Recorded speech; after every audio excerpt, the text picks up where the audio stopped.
Second story we're going to cover, I thought was interesting. It's actually very short as well. But here's the thing. I'm going to tell you this story. And other than certain specifics, I want to see if you can figure out what would be different today.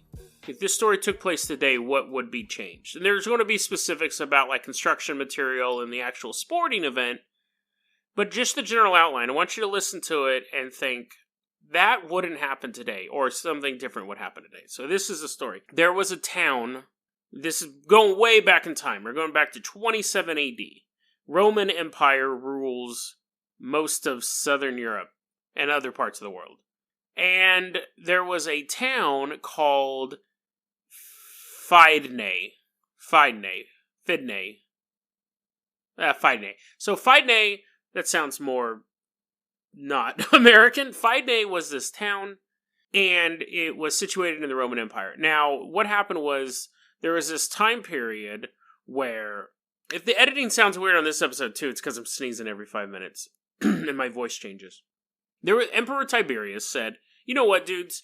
No more gladiator games. I just don't like them. They're banned from the empire. And everyone's like, aww. But in 27 AD, for whatever reason, Tiberius goes, you know what? I think we need some gladiator games. And everyone's like, whoa, whoa, whoa. So at this point, there was a entrepreneur / crook named Atilius. His name is Atilius. And he's like, okay, they want games. I'm going to build an amazing Colosseum, and I'm going to make a ton of money. I'll be the first Colosseum up, other than the Colosseum. And we're just going to pack them. We're going to pack them in, boys. We're going to get some of that sweet, sweet lyra. So, or is it lira? It doesn't matter. So he says, let's build this quickly. And we got to build it cheap, because we've got to build it quickly. So he builds this massive Colosseum in Fidenae out of wood, which that's not unheard of back then, but they didn't really scope out the land. They just started building it. The land itself was uneven, and due to not the greatest materials and not the greatest craftsmanship, because he's trying to save that money, it's not the safest place in the world. So they do finish it, and he's like, hey, come all to the gladiator games. That's all the marketing we do in this time. We just yell on a street corner. That's it. I wonder what marketing was back then. I guess it was probably had to all be viral marketing, word of mouth. What else are you going to do? You didn't have a printing press.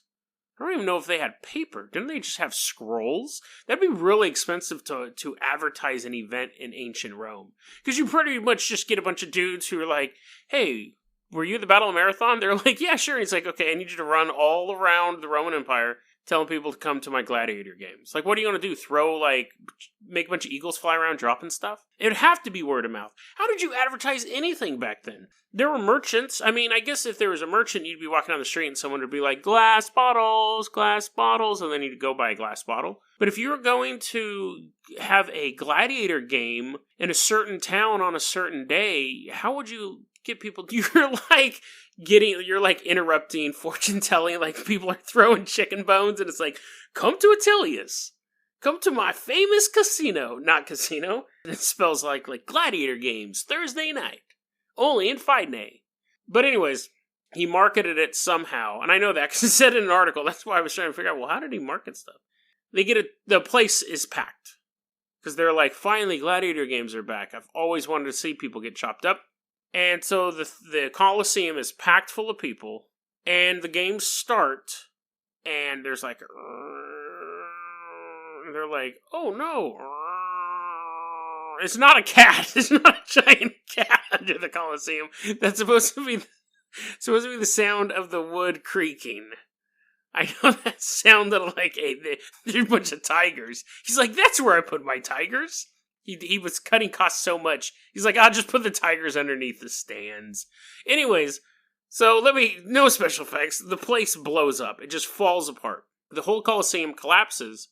It was packed full of people. And we know it was packed full of people because the death toll the death toll. People who actually died, not including the people who were injured or the people who saw any of it.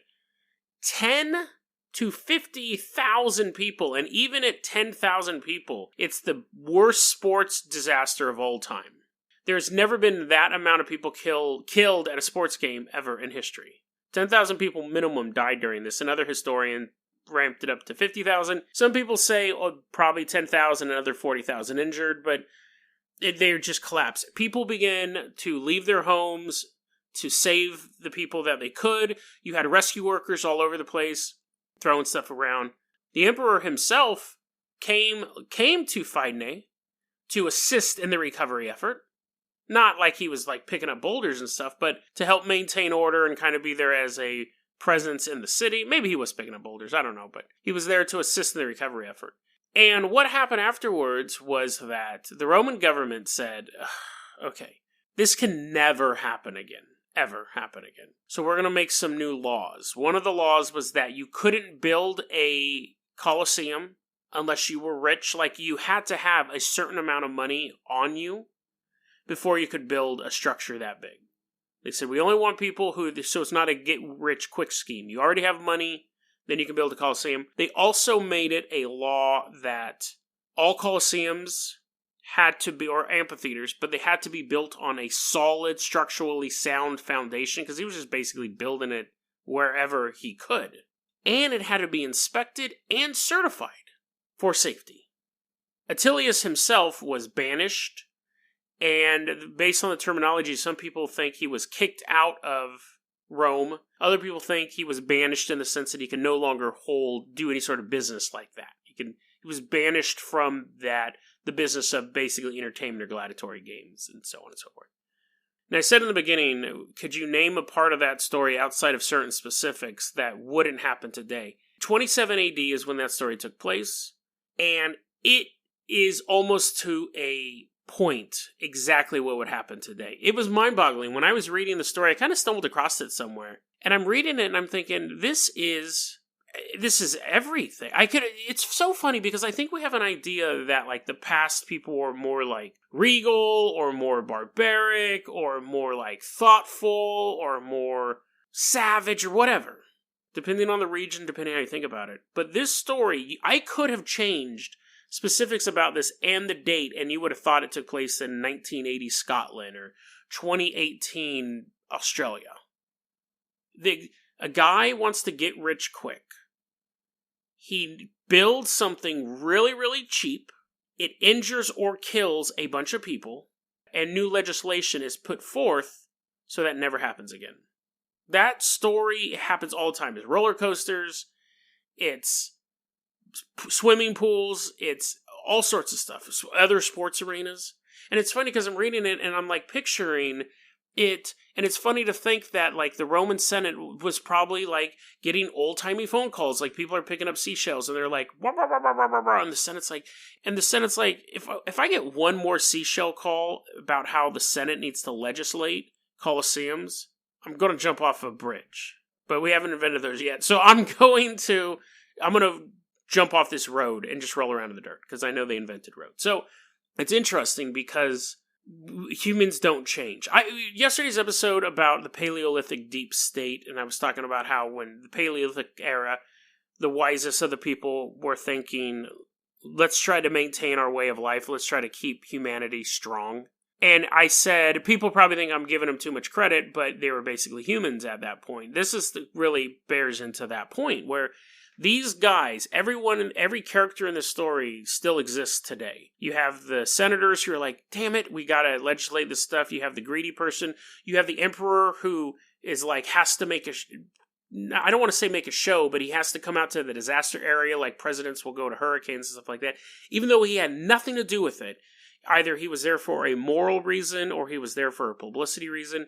You have just the average people who wanted to go about their day who fell prey to someone's greed. And then you have the people who ran out of their houses and just were like going about their day and they saw this horrible disaster. Can you imagine going to a disaster scene that had 10,000 casualties? Not to mention the giant cat living underneath the Colosseum.